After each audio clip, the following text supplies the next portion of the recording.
Hello, welcome to legal awareness web series.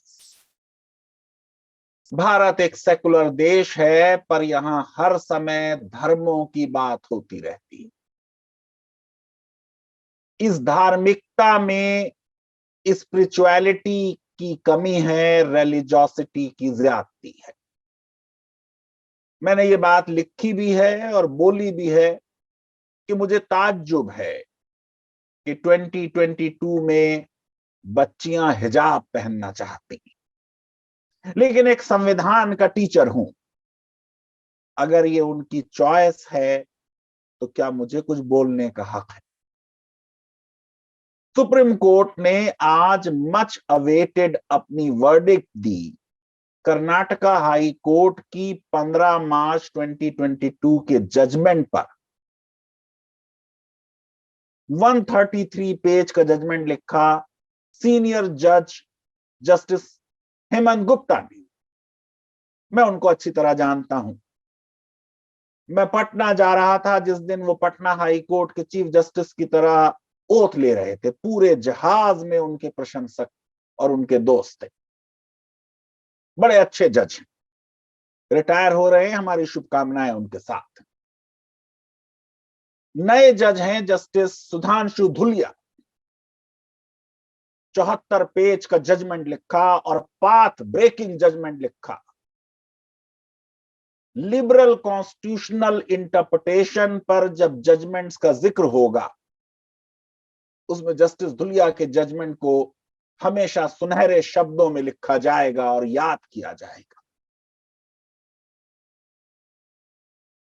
बड़े respectfully, जो एक ट्रेडिशन है जब एक जज दूसरे जज के ओपिनियन से डिसएग्री करे, जस्टिस धुलिया ने कहा कि मैं डिसएग्री करता हूं जस्टिस हेमंत गुप्ता के बड़े कंपोज जजमेंट से, और इसलिए डिसएग्री करता हूं, कहा उन्होंने, I am unable to agree, क्योंकि फाइनलिटी तो नहीं होगी जब दो जजेस में डाइवर्जेंस ऑफ ओपिनियन हो गया, लेकिन finality is a good thing, but justice is better. Justice Dhulia ने वाकई इंसाफ कर दिया। उडुपी का मामला है। यूपी में और कई स्टेट्स में चुनाव हो रहे थे, कर्नाटका में भी चुनाव होने जा रहे हैं। बच्चियां स्कूल में पढ़ती रही थी, कंट्रोवर्सी नहीं हुई थी, अचानक कंट्रोवर्सी हो गई। कंट्रोवर्सी भी यह है कि हिजाब में स्कूल में आ सकते हैं, क्लासरूम में नहीं आ सकते। कर्नाटका हाई कोर्ट ने 4 प्रश्न बनाए और सबसे अहम प्रश्न यह बना दिया कि क्या हिजाब एक एसेंशियल इस्लामिक प्रैक्टिस है। प्रश्न हो गया कि क्या एग्जीक्यूटिव ऑर्डर से किसी की रिलीजियस फ्रीडम छीनी जा सकती, क्या ये पार्ट ऑफ कोर बिलीफ है मुसलमानों का कि वो हिजाब में रहें। आपको मालूम है कि एसेंशियल रिलीजियस प्रैक्टिसेस के ऊपर मैं लिखता रहा हूं, और मेरी पोजीशन ये रही है कि थियोलॉजिकल क्वेश्चंस में अदालतें ना पढ़ें। सुप्रीम कोर्ट क्लर्जी नहीं है, जजेस की ट्रेनिंग नहीं है। जस्टिस धुलिया ने इस बात का जिक्र किया है जो मैं अभी आपको बताने वाला। लेकिन इससे पहले कि मैं जस्टिस धुलिया के जजमेंट पर आऊं, बात करनी होगी जस्टिस हेमंत गुप्ता के जजमेंट की।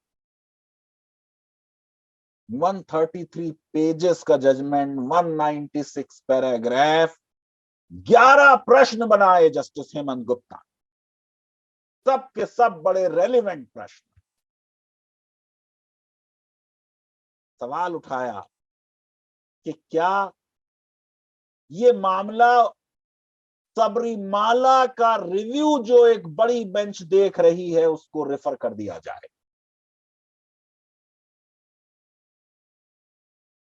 सवाल उठाया कि क्या स्टेट गवर्नमेंट अपनी पावर्स को स्कूल मैनेजमेंट कमेटी को डेलीगेट कर सकती। सवाल उठाया कि एम्बिट क्या है फ्रीडम ऑफ रिलीजन की और फ्रीडम ऑफ कॉन्शियंस की, एसेंशियल रिलीजियस प्रैक्टिसेस का स्कोप और एम्बिट क्या है, आर्टिकल 25 के तहत उन्होंने किया, जबकि ये पूरा डॉक्ट्रिन बेसिकली डेवलप हुआ है आर्टिकल 26 के तहत, जहां बात आ रही है इन मैटर्स ऑफ रिलीजन। प्रश्न उठाया कि क्या आर्टिकल 19, 21 और 25 म्यूचुअली एक्सक्लूसिव हैं या कंप्लीमेंट्री हैं एक दूसरे? क्या कर्नाटका सरकार का जियो फ्रेटर्निटी और डिग्निटी को प्रमोट करता है या इंपिंज करता है, या फंडामेंटल ड्यूटीज जो हैं वैल्यू करने की अपने रिच कंपोजिट हेरिटेज को, उसके बारे में इसका क्या असर होगा? सवाल उठाया कि क्या हिजाब एक एसेंशियल इस्लामिक प्रैक्टिस है, और बड़ी डिटेल्ड, यानी पूरे जजमेंट में सबसे ज्यादा पेजेस इस प्रश्न पर डिवोटेड। इस्लामिक लॉ के सोर्सेस क्या हैं, कोर बिलीफ्स क्या हैं, ड्यूटीज क्या हैं, सबका मेंशन किया। मैं भी आपको बताने वाला। क्या स्टूडेंट्स जब स्कूल में आते हैं तो अपने फंडामेंटल राइट्स को सरेंडर कर देते हैं एक्सेस टू एजुकेशन के बदले में? क्या रीजनेबल अकोमोडेशन स्टेट को देनी चाहिए अपने नागरिकों को? क्या ये जो कंट्रोवर्शियल जियो है इन डिस्प्यूट, ये अपहोल्ड करता है लिजिटिमेट स्टेट इंटरेस्ट?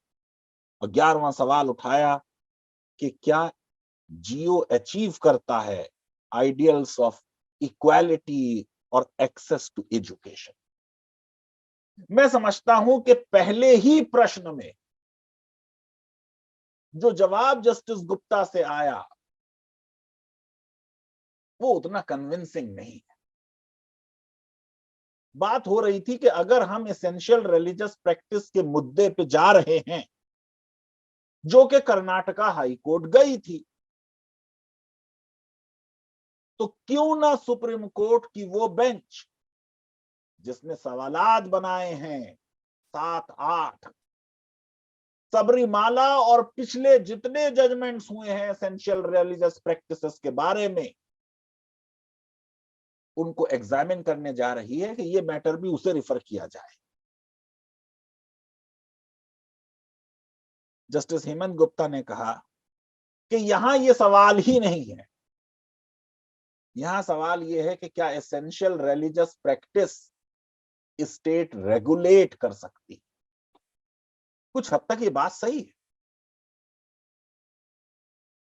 लेकिन असलियत में इस पूरे केस में अनफॉर्चुनेटली पेटिशनर्स ने भी ये गलती की और जस्टिस धुलिया ने इसे लिख दिया कि उन्होंने ये गलती की, मजहब को हम ले आते। एसेंशियल रिलीजियस प्रैक्टिसेस पे जो कुछ काम हम लोगों ने किया, कुछ मेरे कलीग ने भी किया उसमें साथ में काम। कोई 40-44 केसेस ऐसे हैं जहां ये प्ली ली गई एसेंशियल रिलीजियस प्रैक्टिसेस की, और सिर्फ 3 केसेस में कामयाबी हुई। मैं समझता हूं कि ये केस उस बेंच को रेफर किया जाना चाहिए। अभी भी ये बात हो रही है कि क्या 3 जज बेंच को भेज दिया जाए, फायदा नहीं होगा। वकीलों की एनर्जी और पार्टीज के बहुत पैसे लग जाएंगे। बेहतर है कि जो बेंच एसेंशियल रिलीजियस प्रैक्टिस क्या है, क्या उसको असर होगा, क्या उसका राइट है, कैसे वो डिसाइड होगी, क्या अदालत तय करेगी कि कोई प्रैक्टिस एसेंशियल रिलीजियस प्रैक्टिस है, उसी बेंच को ये मैटर भी सुनना चाहिए। आर्गू किया गया कि इसमें कॉन्स्टिट्यूशनल इंटरप्रिटेशन का मामला है, इसलिए आर्टिकल 145 क्लॉज 3 के तहत ये तो वैसे ही एक संविधान पीठ को जानी चाहिए। जस्टिस हेमंत गुप्ता ने कहा कि नहीं, ये एक कर्नाटका एजुकेशन एक्ट के तहत का मामला है, और इसलिए ये भी आर्गुमेंट रिजेक्ट किया। सवाल उठाया था कि क्या स्टेट डेलीगेट कर सकती है अपनी पावर कॉलेज डेवलपमेंट या मैनेजमेंट कमेटी को? मेरे ख्याल से बिल्कुल सही जवाब दिया उन्होंने कि मुमकिन है कि डेलीगेशन कर दिया जाए। सवाल उठाया था कि क्या रूल 11 की लीगैलिटी इन क्वेश्चन है? जवाब था कि नहीं। पूरा जो जजमेंट जस्टिस हेमंत गुप्ता का है वो स्टेट की पावर और कॉलेज की पावर डिसिप्लिन करने की जो है उस पर बेस्ड है। अनुशासन उनके लिए बड़ा महत्वपूर्ण नजर आता। कहा उन्होंने कि अनुशासन के मामलात में अदालतें कहती रही हैं कि हम एकेडमिक इंस्टीट्यूशंस के मामलात में नहीं बोलेंगे। बिल्कुल सही बात है, जो जस्टिस हेमंत गुप्ता ने लिखा वो बिल्कुल सही है कि अदालतें ऐसे मैटर्स में जब ही बोलती हैं जब मैनिफेस्ट आर्बिट्रेरीनेस हो या मैनिफेस्ट इनजस्टिस हो। सेंट जेवियर्स का जजमेंट कोट किया 9 जजेस बेंच का कि स्कूल टेम्पल्स ऑफ लर्निंग है, डिसिप्लिन होना चाहिए। लिखा उन्होंने पैराग्राफ 81 में कि सवाल यह है कि क्या हिजाब freedom of speech and expression और डिग्निटी का हिस्सा है आर्टिकल 21 और 19 के तहत। जवाब में लिखा कि जियो का मकसद पैरिटी और यूनिफॉर्मिटी लाना था, ये ऑब्जेक्ट, और इस ऑब्जेक्ट के में वो लॉ संवैधानिक है। प्रश्न उठाया बहुत बड़ा, एसेंशियल रिलीजियस प्रैक्टिस है क्या हिजाब इस्लाम में? मुल्ला को कोट किया और कहा कि सोर्सेज ये हैं इस्लामिक लॉ के, कुरान है और सुन्ना है और ये और वो। फिर लिखा 5 ड्यूटीज हैं इस्लाम में, जिसमें लिखा कलेमा और नमाज और ज़कात और रमजान और हज। दरअसल कलेमा ड्यूटी नहीं है, कुछ बिलीव्स हैं, जैसे believe in oneness of God, believe in angels of God, believe in books of God, believe in day of judgment, believe in heaven and hell. कलमा जो है वो तो यूनिटी ऑफ गॉड का, जैसे जस्टिस हेमंत गुप्ता ने लिखा, इकरार है।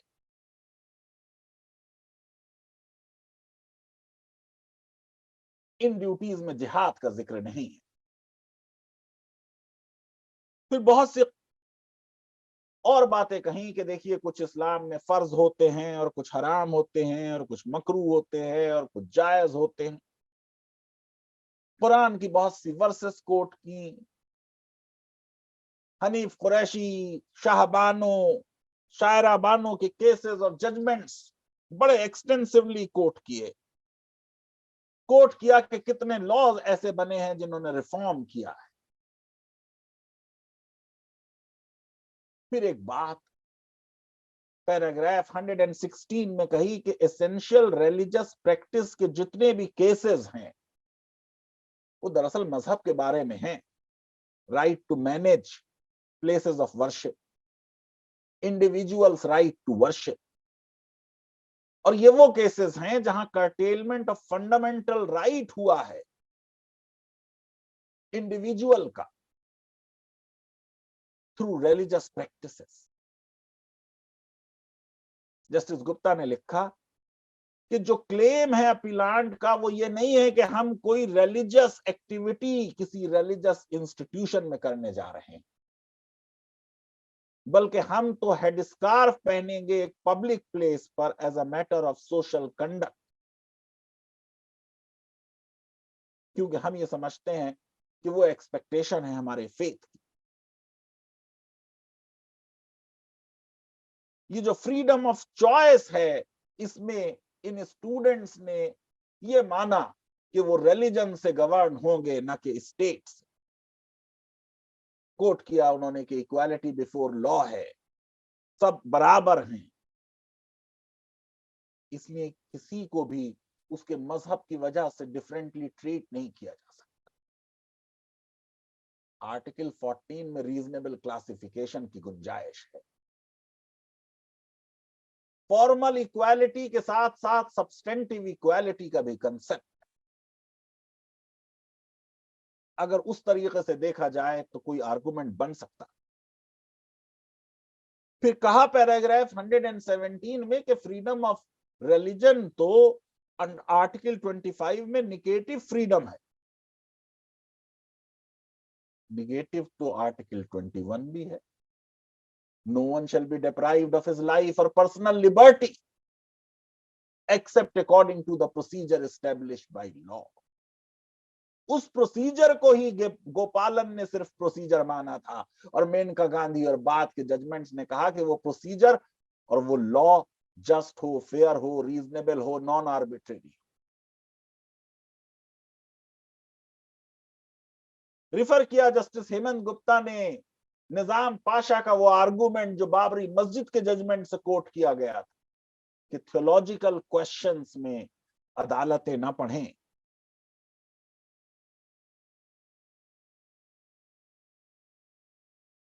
रिलीजियस बिलीव्स, जस्टिस गुप्ता ने कहा कि क्या उनको सेकुलर स्कूल्स में भी ले जाया जा सकता है, ये प्रश्न है। और अगर ये प्रश्न है तो फिर जो निजाम पाशा ने बाबरी मस्जिद का जजमेंट कोट किया था वो एप्लीकेबल नहीं होगा।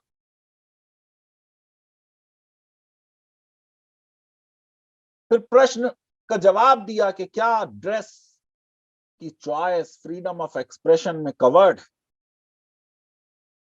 जवाब में कहा हाँ, लेकिन रीजनेबल रेस्ट्रिक्शंस लगाई जा सकती हैं। हाँ, यही बात है, बिल्कुल सही कहा जस्टिस गुप्ता ने, रीजनेबल रेस्ट्रिक्शंस। देखना यह था कि क्या रेस्ट्रिक्शंस आर्बिट्रेरी हैं, क्या एक्सेसिव हैं, डिस्प्रोपोर्शनेट हैं। बहुत सही बात कही जस्टिस गुप्ता ने कि fundamental rights are to be read together. कहा ये बुके ऑफ राइट्स हैं, इन्हें अलग अलग ना देखा जाए, इनको साथ में देखा जाए। और फिर कहा कि कोई फंडामेंटल राइट एब्सोल्यूट नहीं है, curtailment of fundamental rights permissible है, यहां यूनिफॉर्मिटी गोल है, वो इंटेंट है। सवाल उठाया गया था कि क्या ये ड्रेस कोड फ्रेटर्निटी और डिग्निटी के प्रिंसिपल्स को और आइडियल्स को वायलेट करता है, डाइवर्सिटी की क्या ये एंटीथीसिस है। पैराग्राफ 154 में जस्टिस गुप्ता ने कहा the homogeneity amongst the student in the matter of uniform would prepare them to gross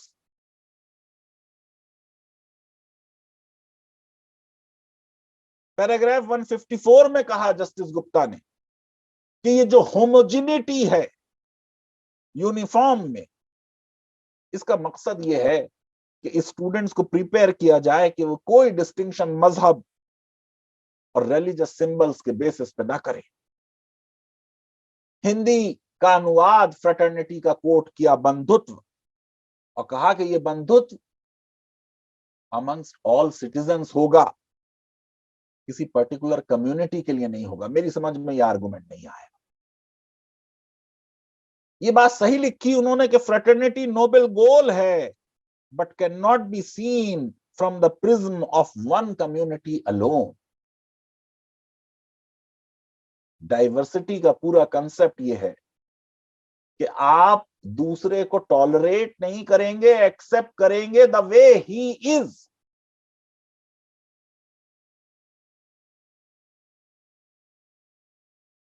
यहां जिस तरीके का मतलब लिया जा रहा है कि किसी एक कम्युनिटी के लिए रीजनेबल अकोमोडेशन न करना, ये फ्रेटर्निटी है, ये फ्रेटर्निटी नहीं है। बेसिकली फ्रेटर्निटी का तो मतलब ये है कि जहां तक मुमकिन होगा हर कम्युनिटी का अकोमोडेशन कर दिया जाए। यकीनन किसी कम्युनिटी को यह हक नहीं होगा कि वो संविधान के विरुद्ध जाए।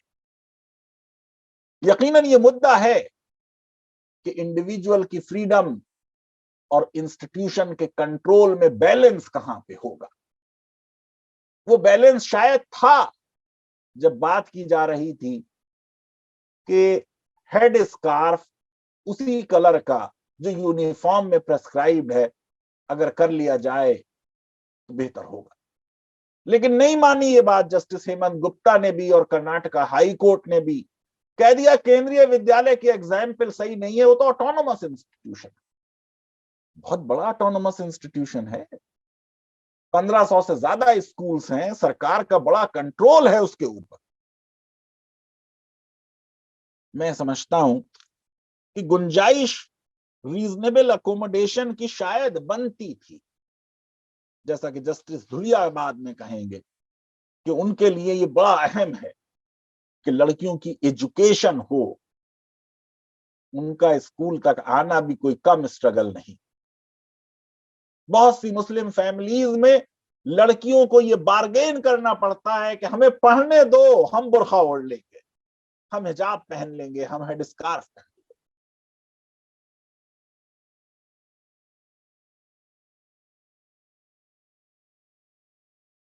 क्वेश्चन नंबर 8 को डिस्पोज ऑफ करते हुए इस एडिशनल क्लोथ के आर्गुमेंट को नहीं माना। शोएब आलम का आर्गुमेंट कोट किया क्वेश्चन नंबर 9 में कि क्या स्कूल में आने का मतलब यह है कि फंडामेंटल राइट सरेंडर हो जाए, बार्टर कर दिए जाएं कि अगर पढ़ना है तो राइट्स छोड़ दो। रीजनेबल अकोमोडेशन का आर्गुमेंट, विजय एमेनुअल वाल का केस, नेशनल एंथम वाला, ये बात नहीं मानी गई। बात हुई कि फॉरेन जजमेंट्स हमारे लिए उतने रेलिवेंट नहीं है, उनकी सोशल कॉन्टेक्स्ट अलग है। कितने ऐसे केसेस हैं जिसमें इंडिया की सुप्रीम कोर्ट फॉरेन जजमेंट्स को कोट करती रही है। माना जस्टिस हेमंत गुप्ता ने कि लेजिटिमेट स्टेट इंटरेस्ट था इस जीओ के पीछे, यूनिफॉर्मिटी और डिसिप्लिन लाने का, और इसलिए ये वैलिड है। और फिर क्वेश्चन नंबर 11 में इक्विटेबल एक्सेस के मुद्दे पर भी उन्होंने माना कि उसको कोई एडवर्स इफेक्ट नहीं होता। पैराग्राफ 195 बिल्कुल जजमेंट के आखिर में कहा कि सेकुलरिज्म एप्लीकेबल है to all citizens.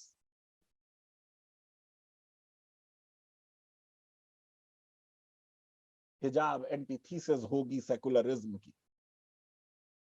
Secularism citizens की कॉन्टेक्स्ट का कंसेप्ट नहीं है, ये स्टेट सेंट्रिक कंसेप्ट है कि स्टेट का कोई रिलीजन नहीं होगा। हमारे देश में जितना राजनेता धर्म की बात करते हैं और धर्म पर जितना राज्य सरकारें स्पेंड करती हैं, करोड़ों करोड़ों रुपए, अभी गुजरात में अरविंद केजरीवाल ने प्रॉमिस किया कि जितने भी गुजरात में एल्डरली लोग हैं उन सब की जो रिलीजियस पिलग्रिमेज होगी वो स्टेट स्पॉन्सर करेगी। मध्य प्रदेश में भी ऐसी स्कीम है, यूपी में भी मानसरोवर यात्रा के लिए 1 लाख रुपए की सब्सिडी है, नॉर्थ ईस्ट में भी बात हो रही है और प्रॉमिस हुआ है कि साहब जेरूसलम जाने के लिए सब्सिडी दी जाएगी। मैं समझता हूं जस्टिस हेमंत गुप्ता एक अच्छे जज हैं, उन्होंने पॉजिटिविस्ट व्यू लेते हुए एक लिटरल रीडिंग लॉ की और कर्नाटका हाई कोर्ट के जजमेंट को अपहोल्ड किया। अच्छा लिखा हुआ साउंड जजमेंट है। उनकी बहुत सी बातों से हो सकता है जब लार्जर बेंच इस केस को सुने एग्री करे। लेकिन जैसे मैंने शुरू में कहा कि ये जो दूसरा जजमेंट आज आया है ये कोई डिसेंटिंग ओपिनियन का मामला नहीं है, क्योंकि 2 ही जज हैं, कोई मेजॉरिटी ओपिनियन तो है नहीं, तो ये 2 सेपरेट ओपिनियंस हैं। वो लिबर्टी के लिए एक लैंडमार्क ओपिनियन है, रीजनेबल अकोमोडेशन के लिए एक लैंडमार्क ओपिनियन है। जस्टिस धुलिया ने कहा कि यकीनन फ्रीडम ऑफ रिलीजन का मामला है, लेकिन एसेंशियल रिलीजियस प्रैक्टिस पे गैर जरूरी तौर पर कर्नाटक हाई कोर्ट चली गई।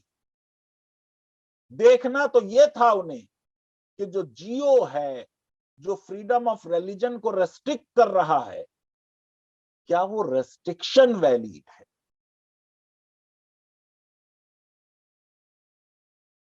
पेटिशनर्स को ब्लेम किया पैराग्राफ 18 में, और मेरे हिसाब से बिल्कुल सही ब्लेम किया। उन्होंने तो पार्टली लिखा, मैं कहूंगा काफी हद तक ब्लेम किया जा सकता है। कॉन्स्टिट्यूशनल कोर्ट के सामने मुद्दे आए तो संविधान की सीमाओं में रह के बहस हो, धर्म को न लाया जाए तो बेहतर है। कहा उन्होंने कि हाई कोर्ट को रेस्ट्रिक्शंस की वैलिडिटी पर ध्यान देना चाहिए था। जस्टिस धुलिया ने एक बड़ा सिग्निफिकेंट पॉइंट उठाया है कि जो एसेंशियल रिलीजियस प्रैक्टिसेस के मामलात थे, सबरीमाला का मामला या ट्रिपल डिवोर्स का मामला, वो दरअसल सिर्फ एक रिलीजियस प्रैक्टिस को क्लेम करने के मामलात थे, या राइट टू रिलीजन पर अपना क्लेम किया जा रहा था। इस केस में जस्टिस धुलिया ने कहा, मामला फ्रीडम ऑफ एक्सप्रेशन का है। क्या लोग पहनते हैं ये पार्ट ऑफ एक्सप्रेशन है, यह आर्टिकल 19 का मामला है, और उसकी वजह से ये केस उन सारे केसों से अलग हो गया। बात की उन्होंने कि ये जो असर्शन ऑफ इंडिविजुअल राइट है कि दो लड़कियां कह रही हैं कि हम हिजाब में आना चाहते हैं, यहां कम्युनिटी राइट की बात नहीं हो रही, इंडिविजुअल राइट की बात हो रही है। और वही आपको मालूम है कि प्रीएम्बल में बात की है इंडिविजुअल की डिग्निटी की।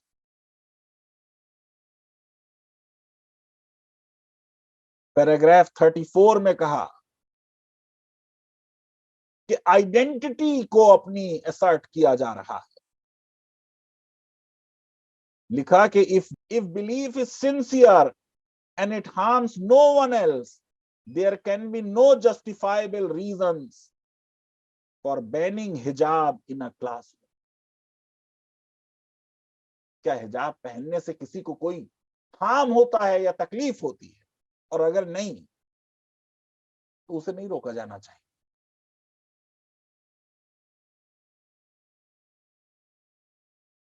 लिखा उन्होंने कि कर्नाटक हाई कोर्ट गैर जरूरी तौर पर इस बहस में गई और उन्होंने कह दिया कि इस्लाम में दरअसल ये डायरेक्टरी है, मैंडेटरी नहीं। पैराग्राफ 36 में लिखा कि in my humble opinion, courts are not the forum to solve theological questions. मैं ये बात लिखता रहा हूं,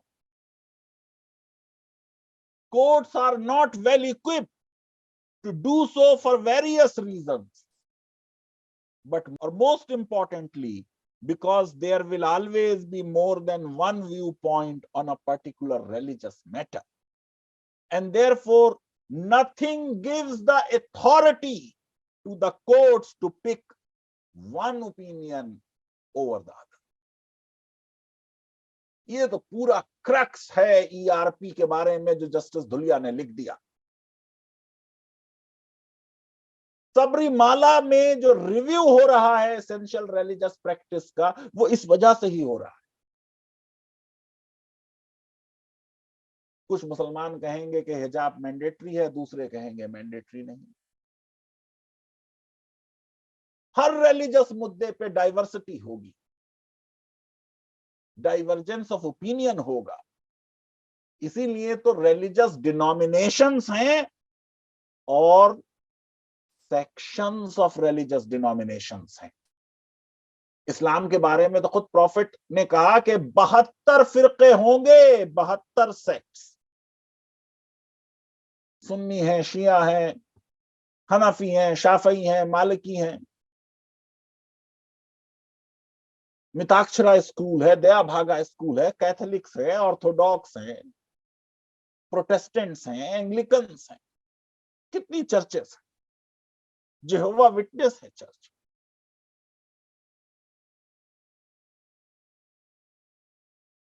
विजय मैनुअल का केस कोट किया और कहा ये गाइडिंग स्टार है हमें ये केस डिसाइड करने के लिए।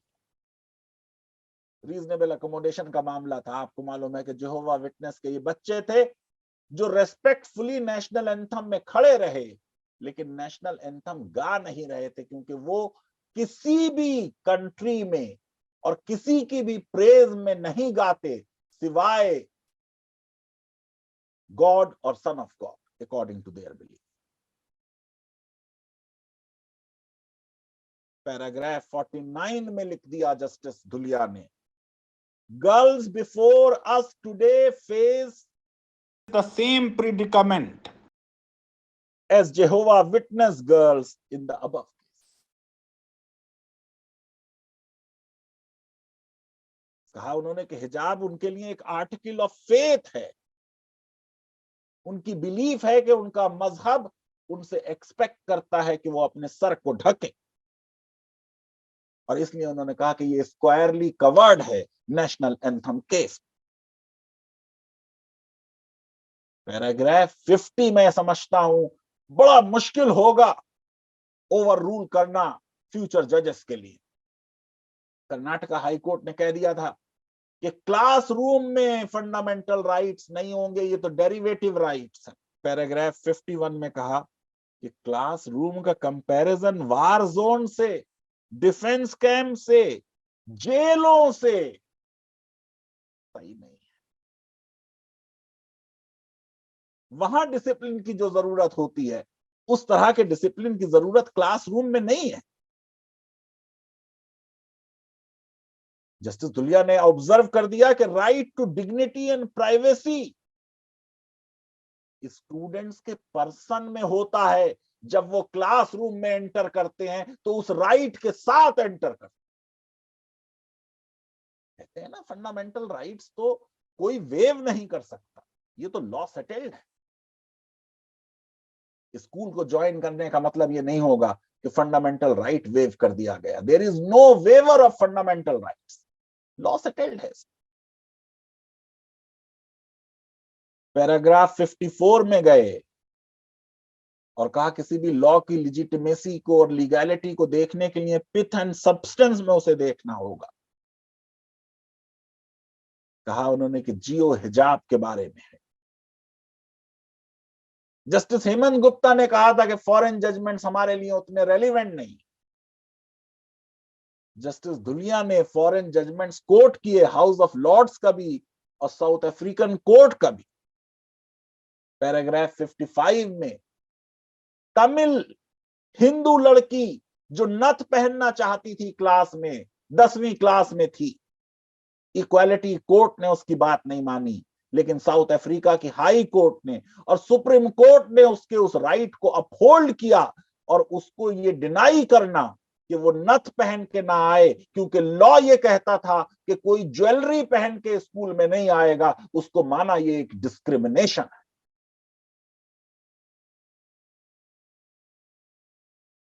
जस्टिस धुलिया ने कहा कि कर्नाटका हाई कोर्ट ने यूएस सुप्रीम कोर्ट के कुछ केसेस को कोर्ट किया है,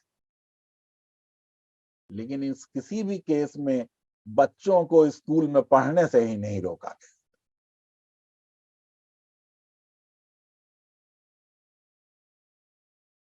फिर सवाल उठाया बहुत बड़ा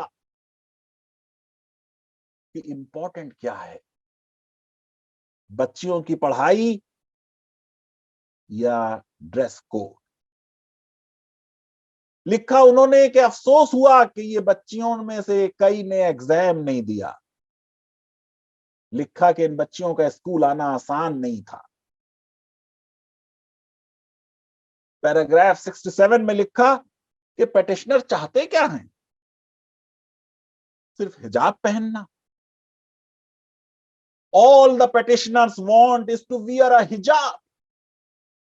Is it too much to ask in a democracy? How is it against public order, morality, or health, or even decency, or against any provision of Part 3 of the Constitution? These questions are not sufficiently answered by the Karnataka High Court. Finding they the justice Dhulia ने कि state ने plausible reasons नहीं दिए क्यों हिजाब ban. Paragraph 68 में लिखा कि girl child has right to hijab in her house और outside and the right does not stop at her school gate.